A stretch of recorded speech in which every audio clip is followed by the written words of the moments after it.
नमस्कार।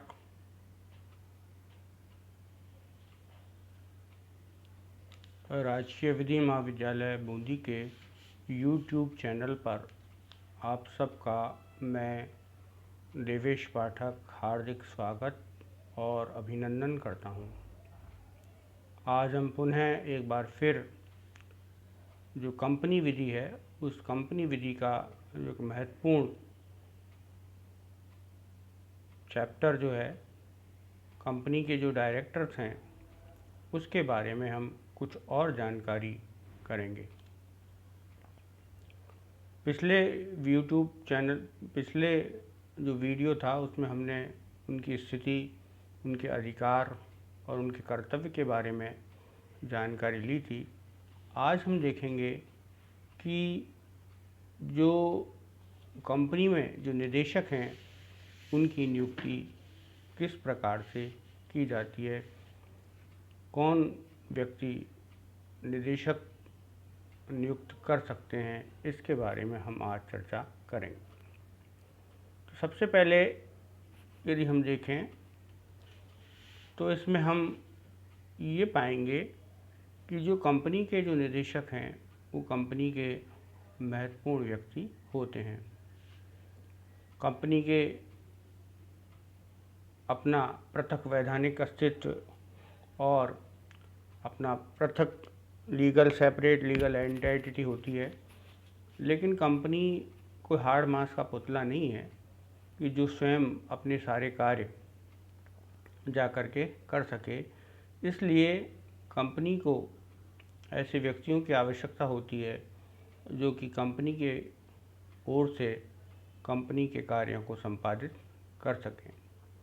इन कार्यों के लिए कंपनी में कंपनी के निदेशकों की नियुक्ति की जाती है जो कि कंपनी के होते हैं और कंपनी के जिम्मेदार व्यक्ति इनको ठहराया जा सकता है।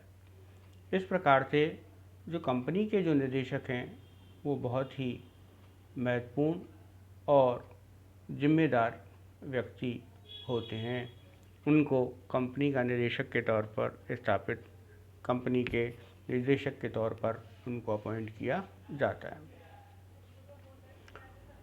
कंपनी अधिनियम 2013 की जो धारा 149 है, 149 है, उसमें ये कहा गया है कि कंपनी का एक निदेशक बोर्ड होगा और उस निदेशक बोर्ड में, जहां कंपनी एक सार्वजनिक कंपनी है, वहां कम से कम 3 निदेशकों की जाएगी और यदि कंपनी प्राइवेट कंपनी है तो न्यूनतम 2 निदेशकों की नियुक्ति की जाएगी।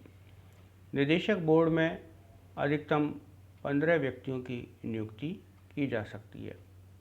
2013 के अधिनियम के अनुसार अब केवल लिविंग पर्सन अर्थात व्यक्तियों को ही कंपनी के निदेशक के तौर पर नियुक्त किया जा सकता है। पूर्व की जो प्रथा जिसमें कि अन्य कंपनियां, रजिस्टर्ड सोसाइटी, फर्म, इनको भी कंपनी का निदेशक नियुक्त किया जा सकता था, वो अब समाप्त हो गई है। अब केवल और केवल वो व्यक्ति जो लिविंग पर्सन है अर्थात जो जीवित व्यक्ति है उसी को कंपनी का निदेशक नियुक्त किया जा सकता है, कंपनी का निदेशक बनाया जा सकता है। कंपनी में वही व्यक्ति निदेशक के तौर पर नियुक्त किया जा सकता है जिसने कि पिछले वर्ष में कम से कम 182 दिन भारत में गुजारे हों, अर्थात भारत में वो रहा हो, तभी उसको कंपनी के निदेशक के तौर पर अपॉइंट किया जा सकता है, अन्यथा उसको कंपनी के निदेशक के तौर पर नियुक्त नहीं किया जा सकता है। तो इस तरह से हम देखते हैं कि ये बहुत ही महत्वपूर्ण विषय है। उस विषय पर जो किस तरह से आगे प्रोसेस है, उसमें किन किन तरह से कंपनी के निदेशकों की नियुक्ति की जा सकती है, इनको हम अलग अलग माध्यमों से देखेंगे कि किस प्रकार कंपनी की नियुक्ति की जाती है। तो निदेशकों की जो नियुक्ति है उसमें यदि हम देखें तो जो कंपनी के प्रथम निदेशक हैं उनकी जो नियुक्ति है वो किस प्रकार होगी। तो कंपनी के जो प्रथम निदेशक हैं उनकी साधारणतः जो कंपनी का पार्षद सीमा नियम होता है, जो कि मेमोरेंडम ऑफ एसोसिएशन कहते हैं, उस मेमोरेंडम ऑफ एसोसिएशन का जब हम रजिस्ट्रार ऑफ कंपनीज़ के यहाँ पर मेमोरेंडम ऑफ एसोसिएशन के संदर्भ में जो है उसको जमा कराते हैं, उसको वहाँ पर भेजते हैं, तो उसके साथ साथ हम निदेशकों की सूची भी वहाँ पर फाइल करते हैं, निदेशकों की सूची भी वहाँ पर जमा कराते हैं। तो जो प्रथम निदेशक हैं उन प्रथम निदेशकों की जो नियुक्ति है वो साधारणतः जो कंपनी के प्रमोटर्स होते हैं, जो कंपनी को बनाने वाले जो लोग होते हैं, उनके द्वारा ही उन निदेशकों को नियुक्त किया जाता है। ऐसे जो निदेशक हैं वो जिस दिन से वो अपॉइंट होंगे उससे जो वार्षिक साधारण सभा है उस तक उनके द्वारा कार्य किया जाएगा। तो चूँकि जो कंपनी बनाने वाले जो लोग हैं वो ही इनको अपॉइंट करेंगे, सर्वप्रथम नियुक्ति उनके द्वारा ही जो की जाएगी। यदि लिस्ट नहीं भेजी है तो ऐसी स्थिति में जो प्रमोटर्स हैं उन जिन्होंने जो मेमोरेंडम ऑफ एसोसिएशन पर हस्ताक्षर किए हैं उनको ही कंपनी के निदेशक के तौर पर माना जाएगा, कंपनी का निदेशक उनको मान लिया जाएगा। साधारणतः जो निदेशक हैं उनकी जो नियुक्ति है वो मीटिंग्स में होती है, अर्थात वो वार्षिक साधारण सभा में सदस्यों के द्वारा की जाती है। तो नंबर 2 जो पॉइंट है वो यही है, कंपनी की साधारण सभा द्वारा नियुक्ति। कंपनी की जो वार्षिक साधारण सभा होती है हर वर्ष में, उसके द्वारा निदेशकों की नियुक्ति की जाती है। प्रथम निदेशक नियुक्त हो गए, उस प्रथम निदेशक के नियुक्त होने के पश्चात जो कंपनी की साधारण सभा होगी उसमें कंपनी के निदेशक की नियुक्ति की जाएगी। ये इसलिए आवश्यक है कि जो कंपनी के जो निदेशक नियुक्त करने का जो प्राथमिक दायित्व है वो कंपनी के सदस्यों का है, कंपनी के जो मेंबर्स हैं। तो उनकी जो बैठक होगी उस बैठक में ये तय किया जाएगा कि आगे कंपनी के निदेशक कौन होंगे, कंपनी के निदेशक किसको उनके द्वारा अपॉइंट किया जा रहा है। इस कार्य के लिए देखना होगा कि साधारण जो सभा है उसकी जो कार्यवाही है वो निर्धारित रूप से और निश्चित रूप से की जाए। कोई भी व्यक्ति इसको डिले नहीं कर सकता है और डिले करके उसको देरी करके ये नहीं सोच सकता है कि वह स्वयं इस पर अपॉइंट हो सकता है। ऐसे मामलों में जब सभा जब नियुक्ति करती है कंपनी की साधारण है, जो पहले से अपॉइंट किए हुए हैं उनमें से 1/3 जो व्यक्ति हैं वो कंटिन्यू कर सकते हैं, वो जारी रह सकते हैं, लेकिन 2/3 व्यक्तियों को रोटेशन के आधार पर क्रम से जो हटना होगा और नए निदेशक अपॉइंट करने होंगे। अब कौन व्यक्ति इसमें हटाया जाएगा, तो ऐसी स्थिति में ये देखा जाएगा कि जो सबसे जिसका लंबा स्टे रहा है, जो सबसे ज़्यादा समय तक रहा है, उसको ही ऐसी स्थिति में कंपनी के निदेशक के तौर पर हटा दिया जाएगा। रोटेशन के तौर पर उसको हटा करके नए निदेशक वहाँ पर अपॉइंट किए जाएंगे। 2/3 निदेशकों के संबंध में इस तरह की व्यवस्था की जाएगी।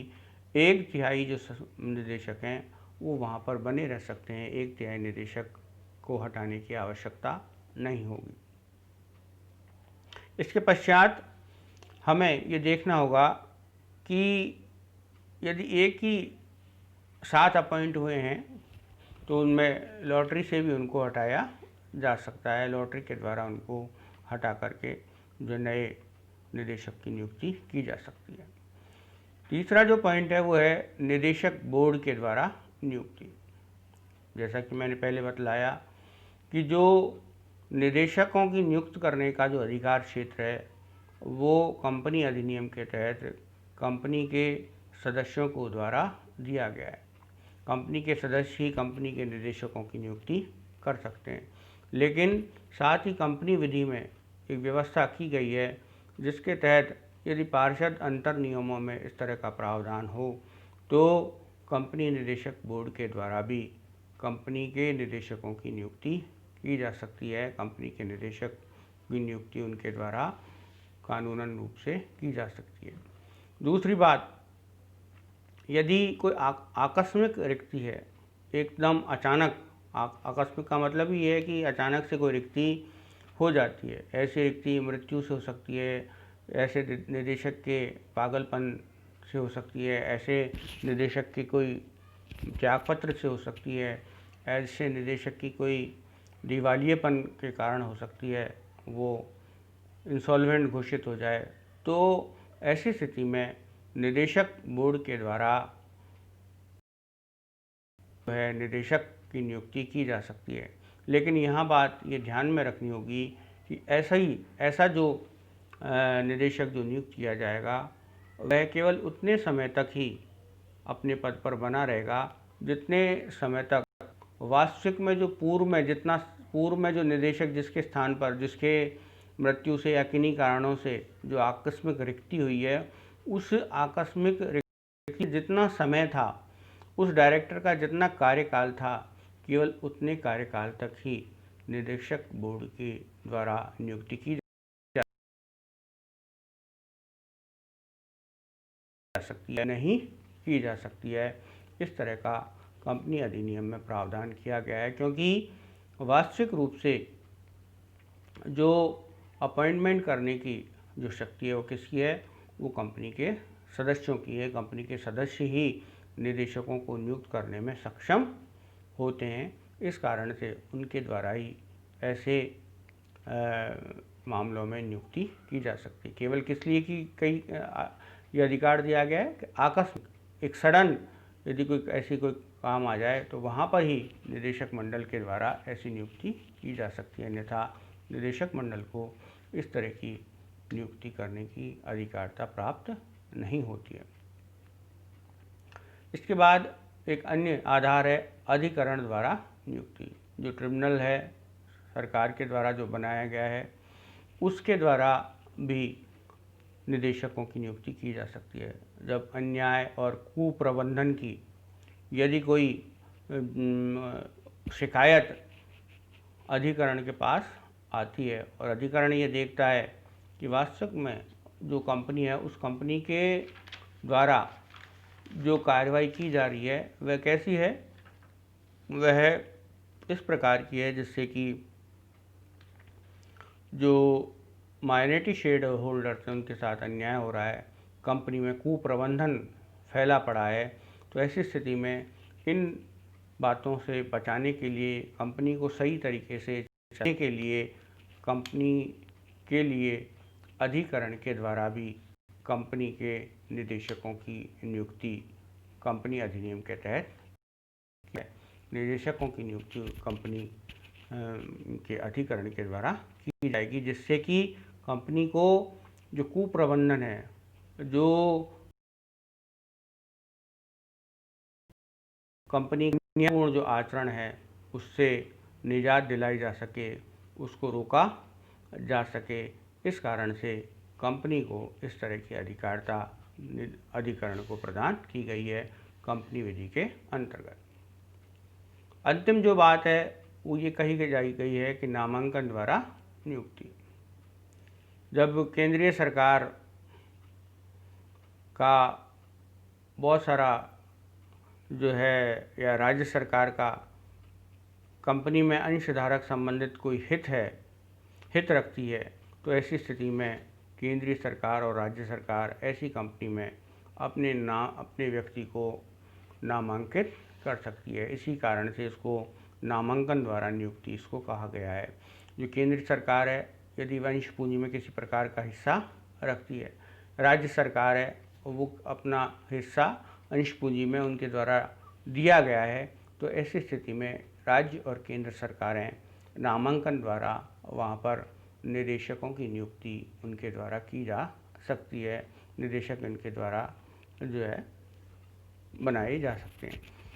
कई बार देखा गया है कि जो वित्तीय संस्थान हैं जिनके द्वारा कंपनी को वित्तीय संसाधन उपलब्ध कराए जाते हैं, जो जैसे LIC वगैरह हैं, तो इनके द्वारा भी कंपनी के बोर्ड में अपने एक निदेशक को नियुक्त करने का प्रावधान किया गया है। लेकिन ऐसी नियुक्ति तभी संभव है जबकि इस कंपनी के जो पार्षद अंतर नियम है, संगम अनुच्छेद जिनको हम बोलते हैं, जो उससे कि कंपनी की आंतरिक जो कार्रवाई है वो संचालित होती है। यदि ऐसी आंतरिक कार्रवाई जो संचालित होती है उसमें यदि प्रावधान है तभी कंपनी के संबंध में इस तरह की नियुक्ति नामांकन द्वारा केंद्रीय सरकार और राज्य सरकार के द्वारा की जा सकती है।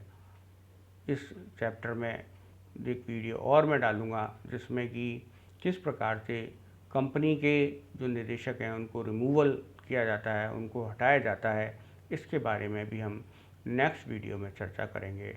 धन्यवाद।